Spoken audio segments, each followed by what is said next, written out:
So I'm going to talk about this, and then we're going to talk about what we're going to do next.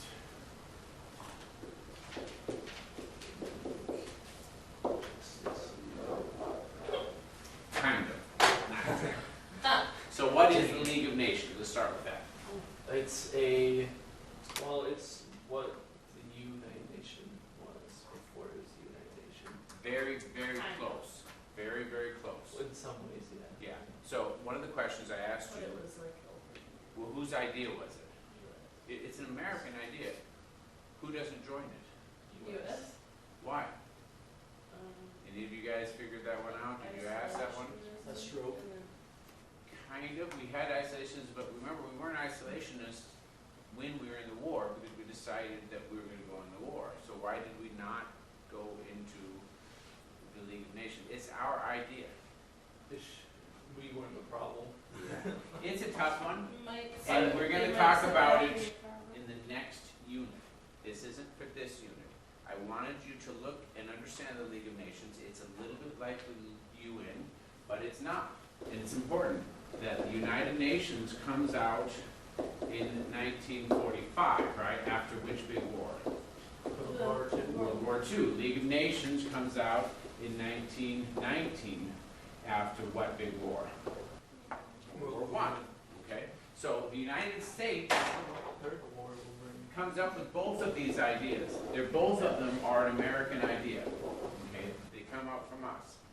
But for whatever reason, we'll explain it in the next unit, we don't join this, even though it's our idea.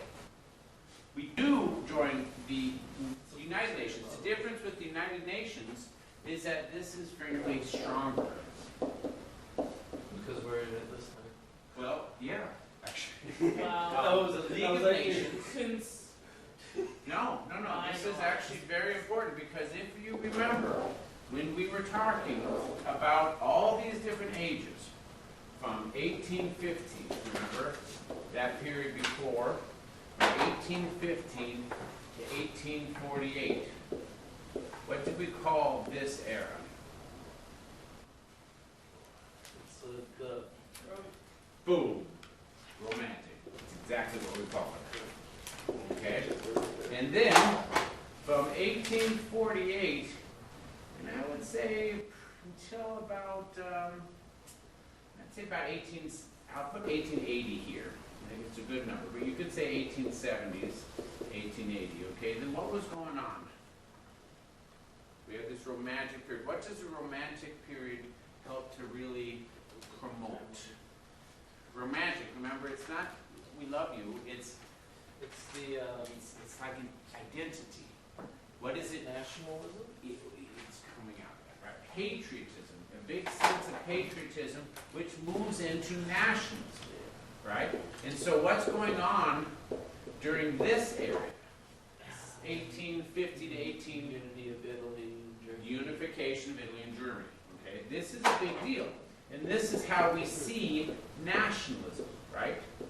Now, it's coming out of this Romantic period. And if you remember, the Romantic period is really kind of anti-radical and anti-Napoleon. And these are two sides of the same fence. Radicals don't like Napoleon, but we also don't like radicals, right? So we're trying to stir the course between two extremes. We don't want to be the revolutionaries which caused the disorder of the French Revolution in which Napoleon arose. At the same time, we don't want a military dictator of Napoleon. So it's kind of an anti-radical, anti-Napoleon, there's almost, I won't say anti-science, but a little bit of that in there. And so if you've got this anti-science, anti-radicals, anti-military, the Romantic is very, very human. And one of the things that we forget often is that humans want identity. We want a national identity. Patriotism is something that's part of our soul. We feel lost if we don't have it. And so we see this nationalism that's rising. The Romantic era is going to lead to this nationalism. The nationalism is going to lead to what? Imperialism. It's going to have this imperialism. It doesn't always lead to that. It leads to imperialism because of what?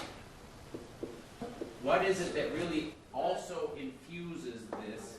Their trend of like expanding their It's nationalism won't always lead to imperialism. It's just at this particular time period, there's kind of a perfect storm when two things come together right at the same time. What is also coming together at the same time? It's kind of a different line. This is what's happening with all of our kind of our. merchant. Wait, You're close. What is that? Yeah, mercantilism, right? What is fueling mercantilism? Industrialization. So industrialization is the best way to describe this. This is hard because the big word industrialization, just think technology, right? And as technology changes the way we produce things, that leads to industrialization. So it's really just about technology. The difference is, and remember, this is when we talked about textiles and railroads. This is just changes in technology. But it does have an impact on mercantilism. And what is mercantilism? when they're like selling the raw materials, Yes. and then they sell the finished product. Yeah, you buy the raw materials cheaply. So you're going to buy the hamburger cheap, right? You're a cafe. You don't want to be spending as much for the raw hamburger as it costs for you to sell it. You want to buy the raw materials cheap, and then you sell it for a profit because you get to pay not only for the raw materials, you get to pay for your labor, and you get a little bit of profit. That's how you make a business.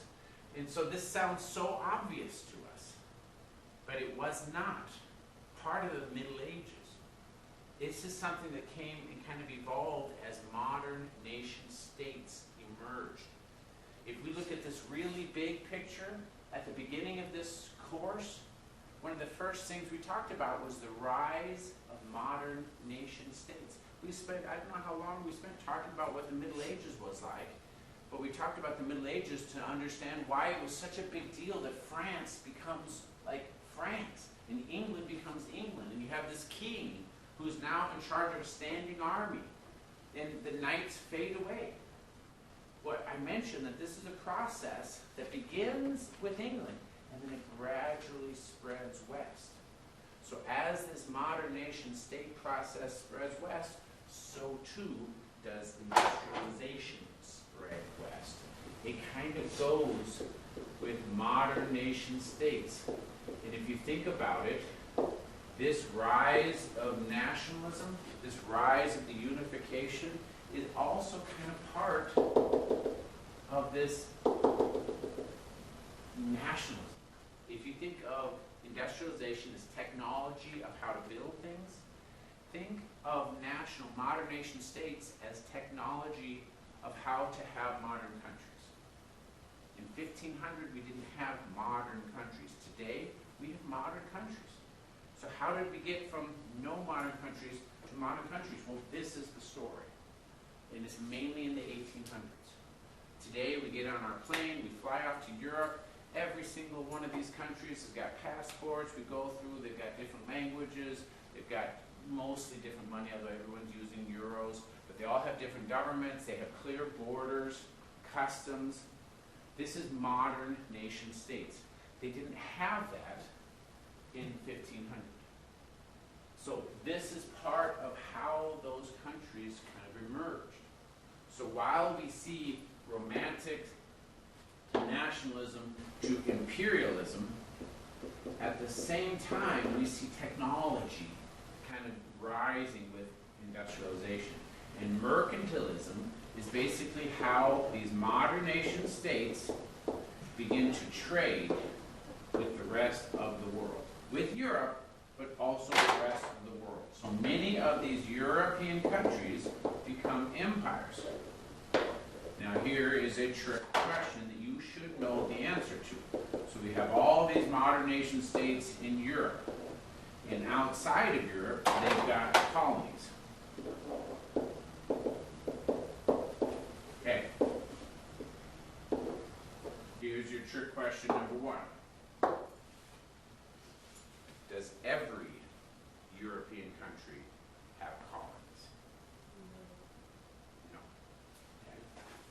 big deal?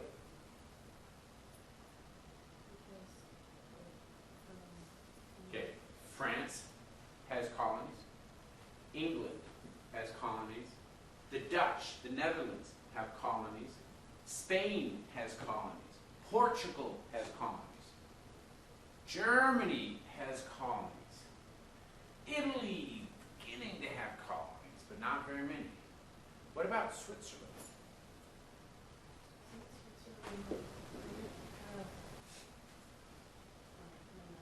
No colonies. Okay. What about Finland? No colonies. Just a little one. What about Poland? Poland is over here. No colonies. What about Russia? No colonies. Why?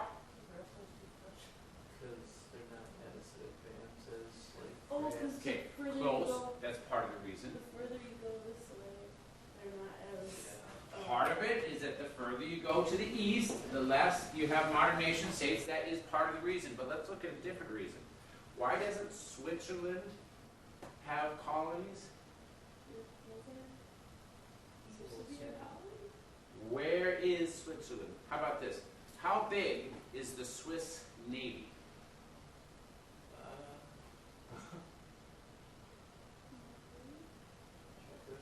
It's either really tiny or really big. I don't know. Where is Switzerland? Oh, they don't have a navy. do They're they? not going to have a navy because they're landlocked. Yeah. Okay, Oh, how so they big can't is trade- Iowa?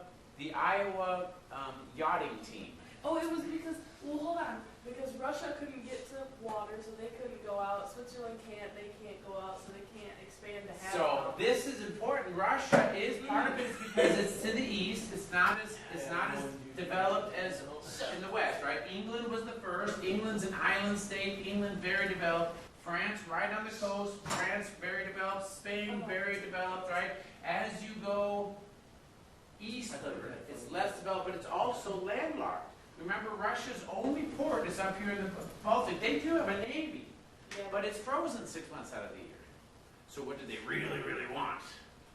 Access to They the want water. access. We talked about this last class as one of the causes of World War I. Okay, so there is this connection that we're seeing. Now, the League of Nations is really important because this is an attempt for the United States to kind of get involved, but not as an empire, because the United States doesn't like empire. It's not really a nationalist thing either. Why does the United States get involved?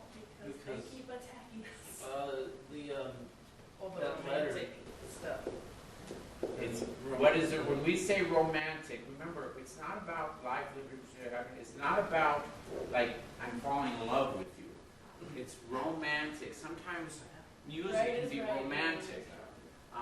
A painting can be romantic, very emotional, but also kind of, it's not material, it's abstract. Ideology. So patriotism, Yeah. it's ideology. Patriotism is romantic because it's not something that's tangible. You can sacrifice yourself for the higher good. Here we just had Easter. Easter is very romantic, right? Jesus is sacrificing himself for the higher good. This is a romantic idea. It's idealism. It's not material. You don't get money for this. You're not balancing power. So ideology is another way, kind of way we're seeing it. It's ideas. It's understanding the reality of ideas.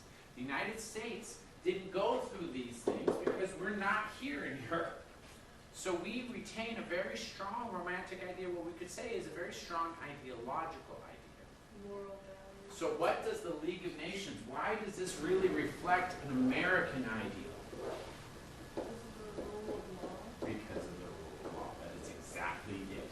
The idea of the League of Nations is that each country is kind of like a person. You can have a super strong person, you can have a weak person. They should all have an equal voice. You shouldn't have to have a balance of power. Remember, right before World War I, how were they balancing, how were they kind of aligning themselves?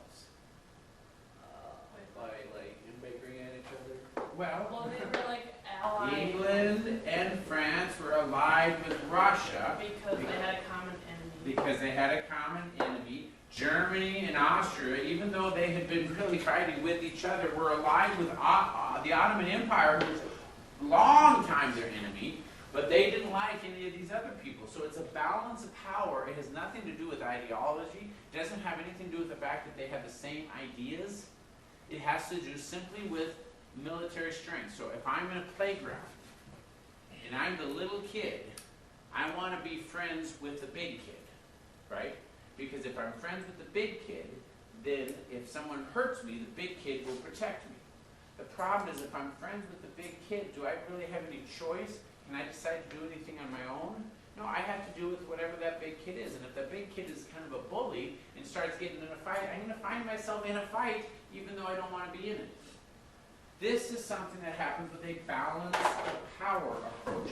A balance of power is very much what we refer to as a pragmatism, pragmatic. Remember that? That is the opposite of ideology. The League of Nations is an attempt to go back to the ideology, the idea of democracy at the global level. And I'm not going to get into it yet because we're going to talk about it next unit, but I'll just tell you, I'll give you I'll spill the beans. The reason why the United States doesn't get involved with it, even though it's our idea, is that when the war is over, we are afraid that England and France are going to use the League of Nations as a tool to quash Germany, Austria, and everybody else. And that's, in other words, we were afraid that they would use the League of Nations for pragmatic reasons, not for the ideological reasons, not for equality. And so then we got out of it. When we get into after World War II, what do you think we insist on? Everybody in the United Nations. In the United Nations, everybody is equal. In fact, the poorest countries often have the most voice because the big countries give them money. It's a big thing. We'll talk about it later. It's part of globalism.